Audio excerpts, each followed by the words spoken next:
Bismillahirrahmanirrahim. Assalamualaikum warahmatullahi wabarakatuh. Alhamdulillah, wassalatu wassalam ala rasulillah wa ala alihi wa ashabihi wa man tabi'ahum bi ihsanin ila yaumiddin. Wa asyhadu an la ilaha illallah wahdahu la syarika lah wa asyhadu anna Muhammadan abduhu wa rasuluh sallallahu alaihi wa ala alihi wasallam. Qala Allah subhanahu wa ta'ala, ya ayyuhalladzina amanu taqullaha haqqa tuqatih wa la tamutunna illa wa antum muslimun. Ya ayyuhan nasu taqu rabbakumul ladzi khalaqakum min nafsin wahidah wa khalaqa minha zawjaha wa batha minhuma rijalan katsiran wa nisaa'a wattaqullaha alladzi tasaaluna bihi wal arham innallaha kana 'alaikum raqiba. Ya ayyuhalladzina amanu taqullaha wa qulu qawlan sadida yuslih lakum a'malakum wa yaghfir lakum dhunubakum wa man yuti'illaha wa rasulahu faqad faza fawzan 'azima. Amma ba'd. Ma'asyiral muslimin, jamaah salat maghrib rahimani wa rahimakumullah.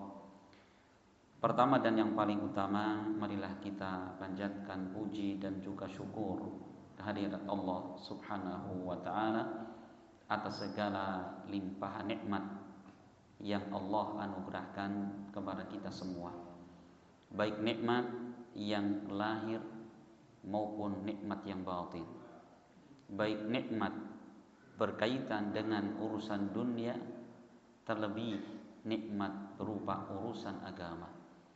Karena manusia butuh kedua nikmat tersebut. Maka Allah subhanahu wa ta'ala memberikan berbagai macam nikmat itu. Allah tidak menuntut apa-apa, melainkan satu, yaitu agar kita bersyukur kepadanya. Agar kita bersyukur kepada Allah subhanahu wa ta'ala. Karena dengan syukur inilah nikmat tersebut akan terjaga, bahkan akan ditambahkan. Sebagaimana Allah pernah menyebutkan dalam ayatnya, wa idz ta'adzana rabbukum la in syakartum la azidannakum wa la in kafartum inna adzabi lasyadid. Dan ingatlah tatkala Allah Subhanahu wa taala menyeru, la in syakartum, sungguh jika kalian bersyukur, la azidannakum, sungguh dan pasti akan kami tambahkan. Kenapa saya terjemahkan sungguh dan pasti? Karena di sini Allah mendatangkan dengan kalimat la azidanna. Lam dalam bahasa Arab namanya lam taukid. Maknanya penguat, sungguh. Dan nakum, nun di situ nun taukid lagi. Maka Allah mendatangkan dengan dua penguat, sungguh dan pasti akan kami tambahkan. Allah ketika berbicara pasti benarnya, Pak. Apa yang Allah janjikan pasti akan ditunaikan, walaupun tanpa penguat. Namun di dalam ayat ini Allah subhanahu wa ta'ala mendatangkan dengan dua penguat. Maka pasti Allah akan apa? Akan menambahkan, la in syakartum la azidannakum. Jika kalian bersyukur pasti akan kami tambahkan. Sedangkan syukur itu sendiri disebutkan para ulama memiliki 3 rukun. Seorang dikatakan dia bersyukur dengan nikmat Allah jika terpenuhi padanya 3 hal. Yang pertama adalah al-i'tiraf bil qalb.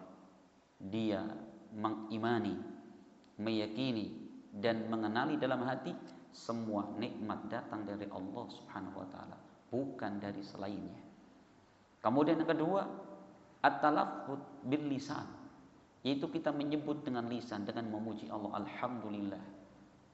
Ini semua datang dari Allah. Atau Rasul menambahkan, alhamdulillah alladzi bi ni'matihi tatimmu shalihat. Sekali puji bagi Allah yang dengan nikmatnya lah sempurna kebaikan ini. Termasuk di dalamnya kita menyebut-nyebut nikmat Allah berikan. Karena Allah mengatakan fa bi ni'mati rabbika fahaddits. Maka terhadap nikmat-nikmat Allah ceritakan, sebutkan. Kenapa? Apa manfaatnya? Semakin kita sering menyebutkan nikmat Allah, maka semakin membangkitkan untuk bersyukur atasnya. Ya, ini. Jadi semakin kita, masya Allah. Makanya sering buat sekalian jenengan mungkin perlu ya di rumah dengan istri bu, masya Allah ya. Allah berikan udah nikmat yang banyak kepada kita ini. Dulu sebelum kita nikah, boro-boro punya rumah, ya, boro-boro punya kendaraan, sendal lebih jepit, petilan, gitu ya. Begitu kita menikah, Allah berikan nikmat. Nah, sehingga apa? Kita terus. Oh iya ya, Allah ternyata banyak kasih nikmat itu. Maka Nabi Ibrahim alaihissalam dan juga Nabi Yakub sebelum beliau wafat, beliau berpesan dan berwasiat kepada putra-putrinya. Apa yang dipesankan? Nikmat yang paling besar. Allah mengatakan dalam surat Al-Baqarah, wa wassa biha Ibrahimu banihi wa Yaqubu ya baniyya innallaha astafa lakumuddin fala tamutunna illa wa antum muslimun. Dan ingatlah kata Allah, tatkala Nabi Ibrahim dan juga Nabi Yakub alaihi wassalam berwasiat kepada putra-putrinya menjelang wafatnya, apa pesannya? Apa wasiatnya? Innallaha astafa lakumuddin. Sesungguhnya Allah telah memilihkan untuk kalian agama Islam ini. Jadi nikmat Islam ini disebutkan Ibrahim alaihissalam adalah nikmat pilihan. Hanya hamba-hamba khusus yang Allah berikan nikmat seperti ini, tidak sembarang manusia. Ya, Ibrahim menyebutkan nikmat Islam. Maka apa kata Ibrahim dan Yakub? Fala tamutunna illa wa antum muslimun. Maka jangan sampai kalian mati melainkan dalam keadaan Islam. Masya Allah sekalian. Ini ya, jangan kalian mati melainkan dalam keadaan Islam. Insya Allah ya, ini diantara contoh menyebutkan nikmat Allah. Kemudian rukun yang ketiga, bahwa seorang dikatakan syukur dengan nikmat Allah dengan kita mempergunakan segala nikmat yang ada untuk ketaatan kepada Allah, bukan malah untuk maksiat kepadanya.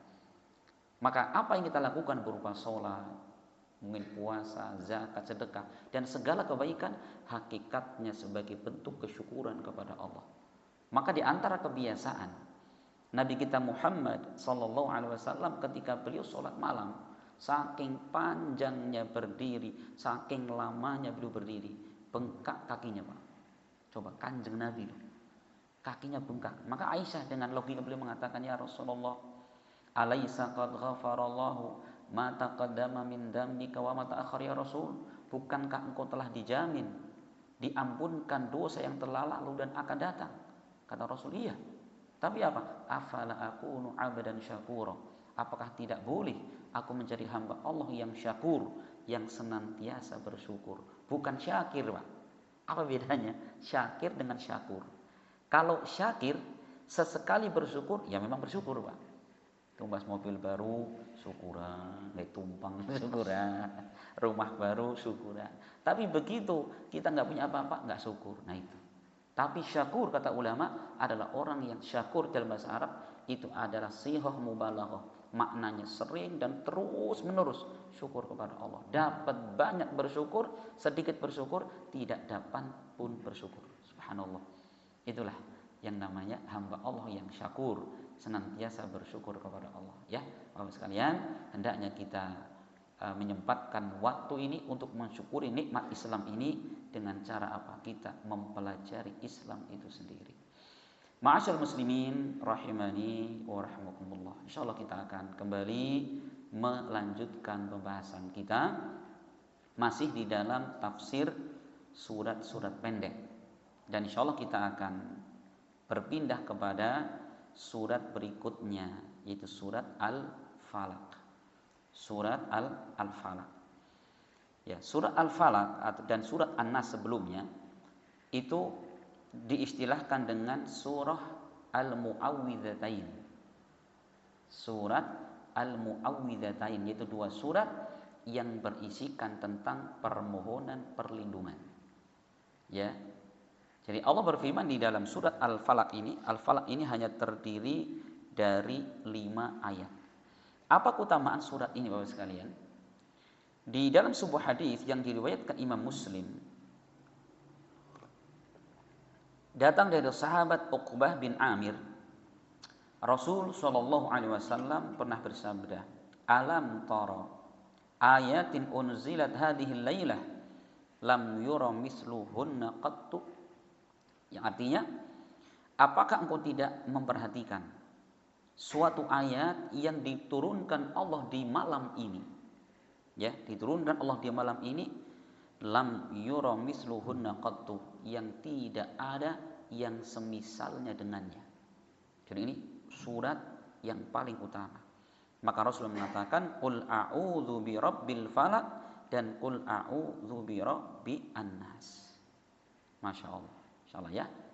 Dalam hadis yang lain, ya, dalam riwayat yang lain diriwayatkan Imam Nasa'i dari Ibnu Abbas bahwa Nabi pernah mengatakan kepada Ibnu Abbas, "Ya Ibnu Abbas, ala adulluka bi afdali ma yata'awwadu bihil muta'awwidzun." Ya Ibnu Abbas, maukah aku ajarkan kepada engkau sesuatu yang paling afdal untuk dijadikan perlindungan, permohonan perlindungan bagi orang-orang yang memohon perlindungan? Maka Ibnu Abbas beliau mengatakan, "Bala ya Rasulullah, tentu ya Rasulullah." Maka Rasulullah mengatakan, "Qul a'udzu birabbil falaq wa qul a'udzu birabbin nas." Hatani as-suratani, yaitu kedua surat ini. Itu adalah ayat atau surat yang terbaik untuk apa? Kita memohon perlindungan kepada Allah. Nah, bagaimana ayat ini atau surat ini? Allah berfirman ya di dalam surat Al-Falaq ini, Bismillahirrahmanirrahim, Qul a'udzu birabbil falaq min syarri ma khalaq wa min syarri ghasiqin idza waqab wa min syarri naffatsati fil uqad wa min syarri hasidin idza hasad. Artinya, qul, katakanlah wahai Nabi, a'udzu birabbil falaq, aku berlindung kepada Rabbnya waktu al-falaq. Apa waktu falaq di situ? Al-Imam Ibnu Katsir beliau meriwayatkan dari Ibn Abi Hatim dan dari Jabir bin Abdullah sahabat Nabi. Dari Jabir sahabat Nabi ketika menafsirkan makna al-falaq adalah waktu as-subh, waktu subuh. Demikian juga datang tafsiran dari Ibnu Abbas bahwa makna al-falaq adalah waktu subuh. Jadi katakan wahai Nabi, ya sudah kita jelaskan pada pertemuan sebelumnya bahwa perintah kepada Nabi otomatis adalah perintah terhadap umat beliau. Ya, jadi ini bukan khusus perintah untuk Nabi, tapi untuk seluruh umat beliau. Agar apa? Mengucapkan a'udzu birabbil falaq. Aku berlindung dengan Rabbnya, dengan Tuhannya waktu subuh. Dari apa berlindungnya kepada Allah? Min syarri ma khalaq. Dari kejelekan apa yang telah Allah ciptakan.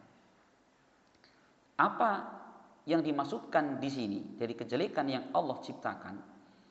Maka para ulama seperti Al-Imam Ibnu Katsir di sini dan juga beliau menukilkan dari Al-Hasan Al-Basri.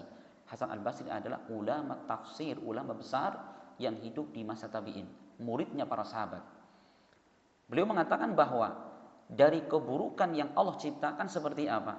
Jahannam wa iblis wa dzurriyyatuh. Itu dari kejahatan neraka Jahannam, kemudian iblis dan seluruh keturunan iblis.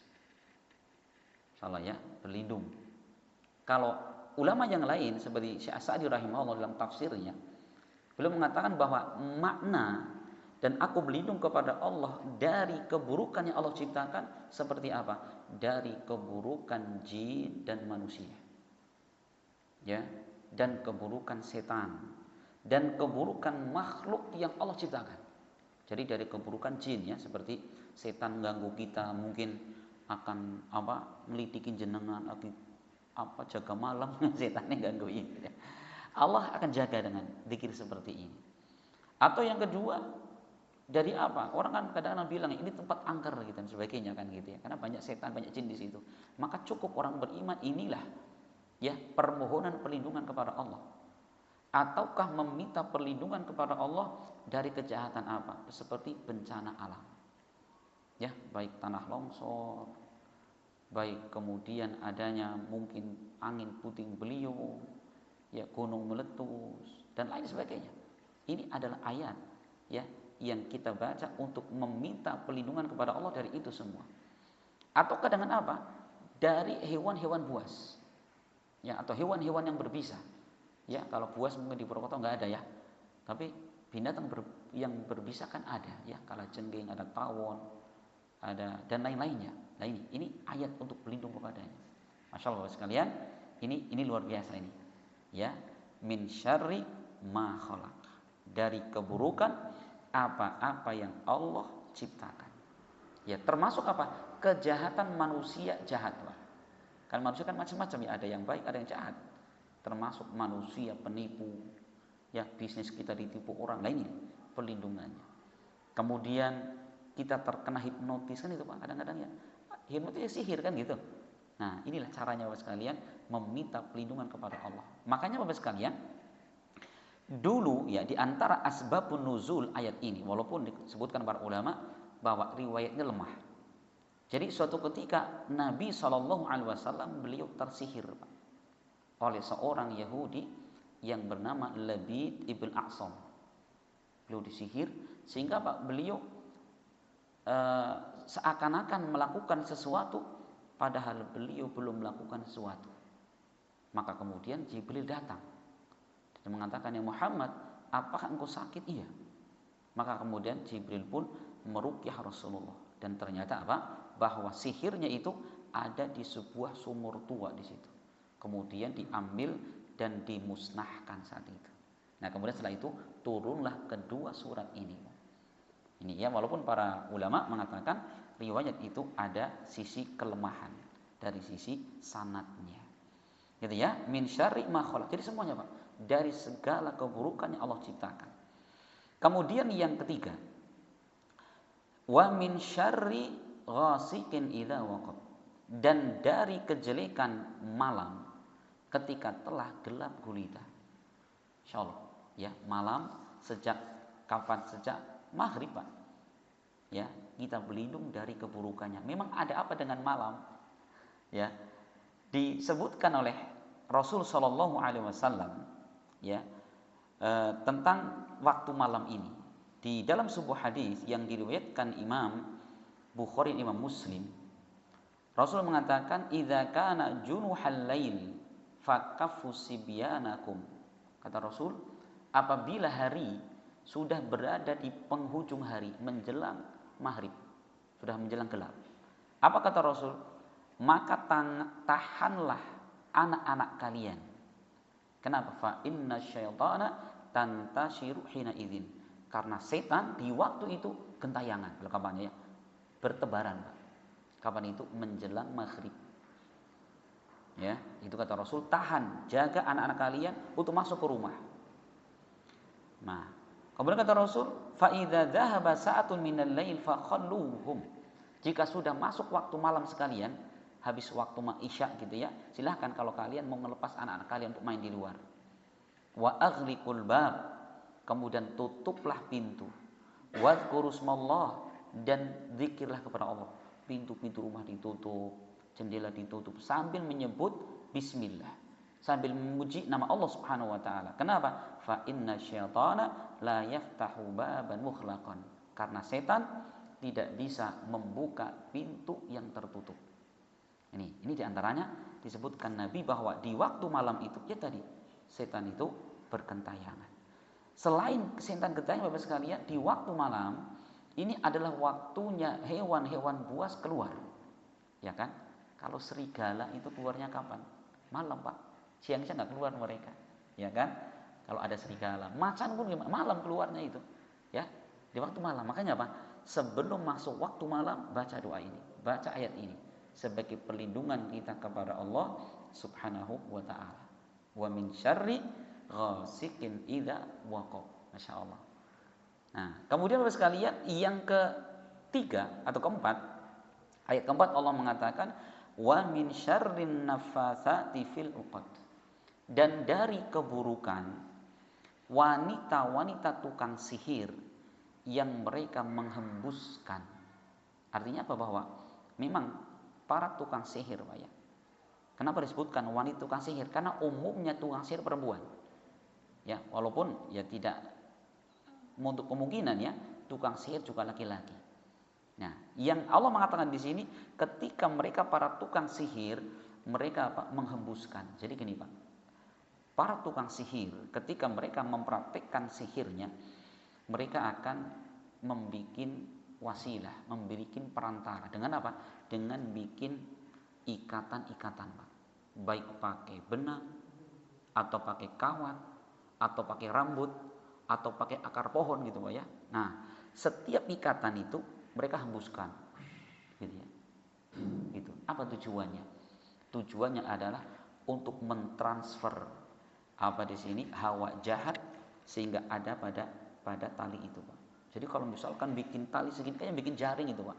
Jaring ikan gitu. Setiap ikatan gitu ya, orang sikatan maning gitu. Nah, makanya itu namanya buhul, Pak. Selama buhul itu masih ada, maka pengaruh sihirnya masih ada. Insyaallah ya. Jadi di sini kita berlindung kepada Allah dari apa? Dari pengaruh sihir, Pak. Karena sihir itu ada. Buktinya apa? Buktinya Allah memerintahkan kita berlindung kepada Allah dari kejahatan tukang sihir.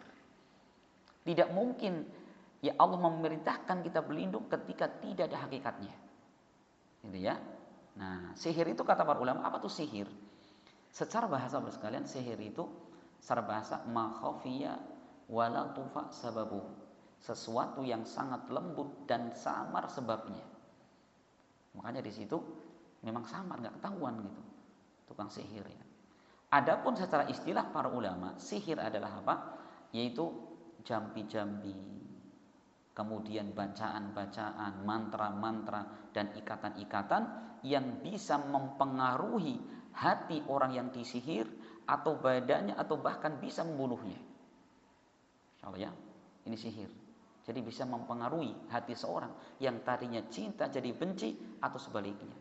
Makanya Allah ketika menyebutkan dalam surat Al-Baqarah, wa yata'allamuna ma yufarriquna bihi bainal mar'i wa zawjihi, dan mereka ya mempelajari sihir yang apa? Ma yufarriquna bihi, yang bisa memisahkan antara seorang suami dengan istrinya. Insyaallah itu. Ini diantara kejahatan sihir, Pak. Suami istri yang saling cinta, ya, yang mereka sudah membangun keluarganya sekian puluh tahun, ya, membangun usaha bersama, gitu ya. Tiba-tiba saling bermusuhan disebabkan karena pengaruh sihir.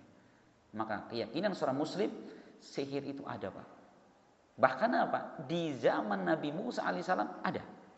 Dan perlu kita ingat bahwa seluruh agama yang dibawa para nabi dan para rasul, mereka semua mengharamkan dan memerangi yang namanya sihir.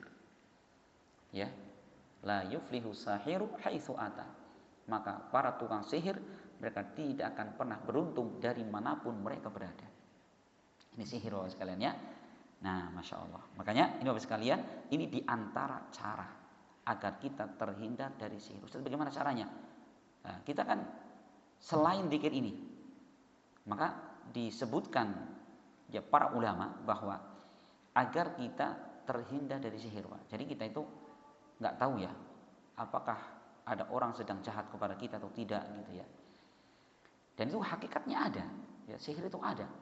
Makanya kata para ulama bahwa agar kita terhindar dari sihir, Bapak sekalian, yang paling penting adalah kita betul-betul mempelajari dan mengamalkan tauhid, memurnikan ibadah hanya kepada Allah dan jauhi kesyirikan.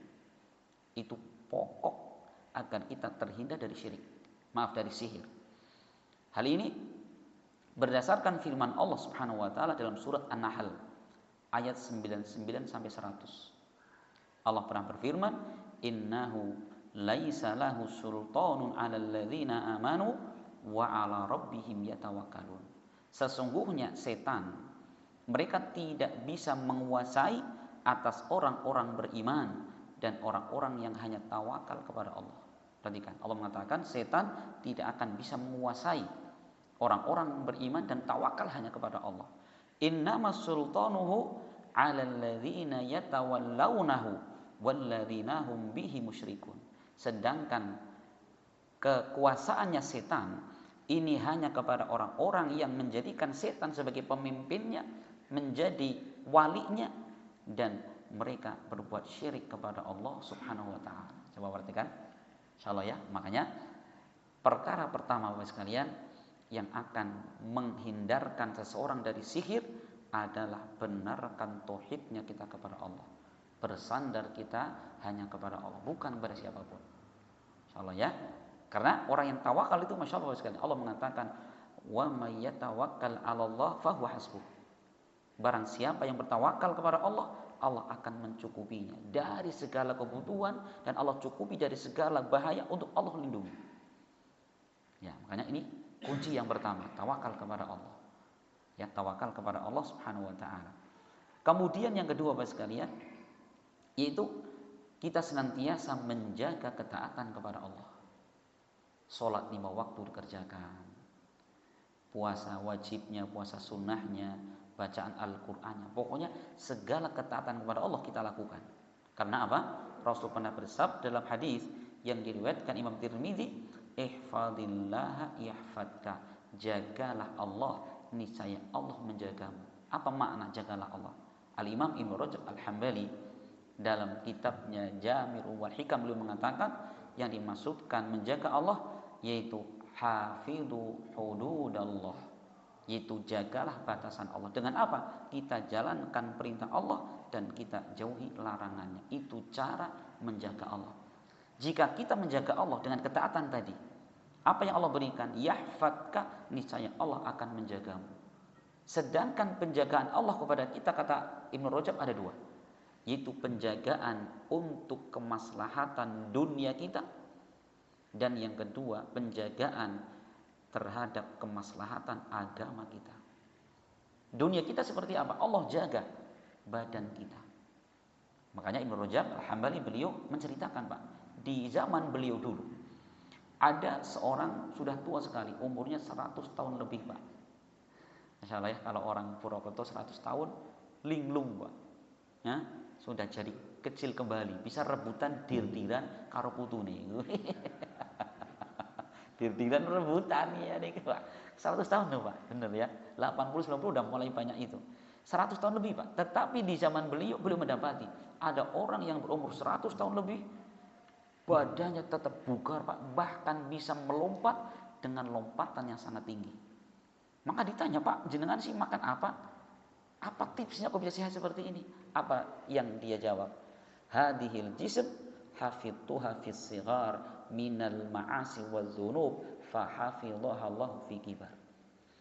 Badan ini dulu ketika aku masih muda aku jaga dari dosa dan maksiat di masa mudanya. Kemudian Allah menjaga badanku ini di masa tuanya. Insyaallah ini jawabannya. Jasad ini, badan ini aku jaga dari maksiat di masa mudanya, kemudian Allah jaga di masa tuanya. Nah, gitu ya. Jadi ini tips sehat alami yang syar'i Bapak sekalian. Gimana? Lakukan ketaatan kepada Allah. Nah, termasuk di dalamnya adalah dari kejahatan sihir. Sihir bisa merusak badan kita, bahkan bisa membunuh seorang. Makanya apa? Dengan kita menjaga Allah, Allah akan jaga kita semua. Nah ini, Allah akan jaga apa tadi? Badannya. Allah akan jaga anak-anak dan hartanya. Insyaallah Allah jaga harta dan anak-anaknya. Maka ketika Allah menyebutkan di dalam surat Al-Kahfi tentang perjalanan Nabi Musa alaihissalam dengan Khidir, kan gitu Pak ya. Jadi Nabi Musa kan mau belajar dengan Khidir. Ya silahkan, tapi syaratnya satu kata Khidir. Itu apa? La tas'alni an syai' hatta uhditsa laka dzikra. Kamu jangan tanya kepada apapun, kepadaku tentang sesuatu pun sampai aku ceritakan kepadamu tentang perkara itu. Nah, maka yang pertama Nabi Musa dan Khidir naik perahu gratis lagi Pak. Begitu perahunya sampai ke ujung sana, perahunya dirusak, ditenggelamin semua Pak. Ya kaget, dir, terus ditunuti malah dirusakkan gitu. Tak ngomong aja takon, gitu ya. Datang lagi, udah berjalan. Ada anak lagi main Bapak sekalian, beberapa anak lagi main, mungkin dir-diran atau apa gitu ya, bal-balan gitu. Tiba-tiba ada anak satu yang sangat ganteng sekali dideketi sama Khidir, berikan kepalanya cepet, mati Pak. Dir, anak wong dipatahin ora salah gitu. Tak ngomong aja takon gitu ya, 2 kali. Ketiga kalinya berjalan, sudah sore hari Bapak sekalian. Kemudian Nabi Musa dan Khidir pengen nginep bertamu di kampung itu Pak. Ternyata kampung itu punya aturan tidak boleh terima tamu di malam hari. Sehingga Nabi Musa dan Khidir diusir Pak dari kampung itu. Nah, sebelum keduanya pergi, ternyata mendapati ada tembok mau roboh Pak. Ada tembok mau roboh. Maka kemudian fa'aqamahu, maka dibenarkan, ditegakkan kembali oleh Khidir. Musa protes. Ya Khidir, kenapa? Kita mau jadi tamu aja nggak boleh, makan malam nggak dikasih jamuan. Coba kalau kamu misalkan itu benerin tembok minta bayaran, kan lumayan bisa membeli nasi goreng atau nasi padang gitu ya. Tuh tak bilang kamu jangan ngomong apa-apa, jangan tanya, sudah. Sekarang perpisahan aku dengan wahai Musa. Nah, tapi sebelum kita berpisah kata Khidir, aku ceritakan kronologinya. Kita fokus yang ketiga Pak. Ya, yang tembok tadi. Allah mengatakan wa ammal jidaru fakana li ghulamaini yatimaini fil madinati wa kana tahtahu kanzul lahuma wa kana abuhuma shalihah. Adapun tembok tadi itu adalah miliknya 2 anak yatim di kota itu. Dan di bawah tembok ini terdapat simpanan harta mereka. Al-Imam Ibnu Katsir dalam kitab Qasasul Anbiya beliau mengatakan ada riwayat bahwa yang dimaksudkan harta itu adalah emas. Jadi peninggalan orang tuanya yang sudah meninggal yang ada disimpan di situ Pak. Karena dulu belum ada tempat untuk nyimpen yang aman. Taruh di tanah, ditimbun. Nah, apa sebabnya? Wa kana abuhuma shalihah. Karena dulu kedua bapaknya si anak yatim itu adalah orang yang soleh.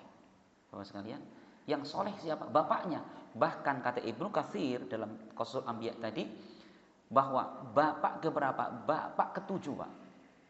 Jadi bapak dia, embahnya, buyutnya, siapa lagi? Canggah, udek-udek, kantong sewur, nyemplung, sumurnya bukan. Ini urutan ketujuh Pak. Subhanallah, urutan ketujuh ini yang soleh. Tapi apa? Allah jaga sampai keturunan yang ketujuhnya. Nah ini, makanya kalau kita ingin mendapatkan perlindungan dari Allah daripada sihir yang membahayakan kita, ini senantiasa kita taat kepada Allah Subhanahu wa taala. Insyaallah ya. Nah, ini maslahat untuk dunia kita. Kemudian yang kedua untuk maslahat akhirat kita. Dengan apa? Allah menjaga agama kita. Ketika manusia mereka banyak sekali terbawa subhat-subhat ya tentang agama mereka sampai mereka meninggalkan agamanya. Ada yang mereka mengatakan semua agama sama gitu. Tapi orang-orang yang menjaga perintah Allah, mereka akan Allah jaga sehingga mereka tetap berada di atas agama yang lurus. Ini cara yang kedua. Bagaimana kita menjaga ketaatan kepada Allah. Kemudian cara ketiga Bapak sekalian agar kita terhindar dari sihir. Gitu apa? Kita membaca surat Al-Baqarah dan surat-surat yang lainnya, terutama ayat kursi. Ya. Karena Pak Rasul pernah menyebutkan dalam hadis diriwayatkan Imam Muslim, la taj'alu buyutakum maqabir. Janganlah kalian menjadikan rumah-rumah kalian seperti kuburan. Ya. Ya, inna syaitana yanfiru minal baitil ladzi tuqra'u fihi suratul Baqarah. Karena sesungguhnya setan akan lari dari rumah yang dibacakan di dalamnya surat Al-Baqarah. Ini ya, ini cara Bapak sekalian agar kita terhindar dari sihir. Apa tadi? Membaca surat Al-Baqarah. Dan juga apa? Terutama ayat kursi, Pak. Saya ulangi lagi sebentar ya. Terutama ayat kursi. Karena apa? Rasul pernah mengatakan dalam sebuah hadis, ya, beliau mengatakan man qara'a ayatal kursi fi lailatin lam yazal alaihi minallahi hafidun ya wala yaqrabu syaitanun hatta yusbiha. Barang siapa yang membaca ayat kursi di malam hari, maka terus dia mendapatkan perlindungan dari Allah dan setan tidak akan mendekatinya sampai waktu pagi.